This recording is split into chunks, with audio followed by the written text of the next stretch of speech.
Hello guys, আসসালামু আলাইকুম। দেখতেই পাচ্ছেন আমরা দুজন চলে যাচ্ছি আজকে হচ্ছে আপনার উত্তরা রাজক কলেজের সামনে। ওখানে একটি স্ট্রিট ফুড আছে, সেটা হলো ভুনা খিচুড়ি।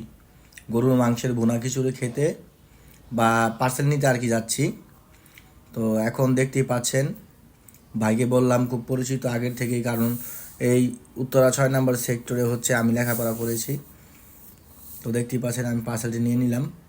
এখন এটা নিয়ে আমি বাসায় চলে আসলাম। এখন আমি পার্সেলটা খুলতেছি, এই বোনা খিচুড়িটা আগের মতো স্বাদ আছে কিনা। ছোটোবেলা খেয়েছিলাম। তো দেখেন এখন বোনা খিচুড়িটার মধ্যে মোটামুটি কোয়ান্টিটি ভালো দিয়েছে, আর স্বাদটাও কিন্তু খুব মজাদার হয়েছে খিচুড়ির স্বাদটা। কিন্তু আমি বলবো এটা 130 টাকার, তো খিচুড়িটার দাম, সেই তুলনায় খিচুড়ি ভালো দিয়েছে, কিন্তু গরুর মাংসের পরিমাণটা খুবই কম, একদমই কম, কিন্তু কোয়ালিটি ফুল ছিল আর খেতে ভারী মজা ছিল। তো দেখতে পেলেন যে আজকে কীভাবে হানা দিলাম ভুনা খিচুড়ির উপরে। তো ভালো থাকবেন, সুস্থ থাকবেন।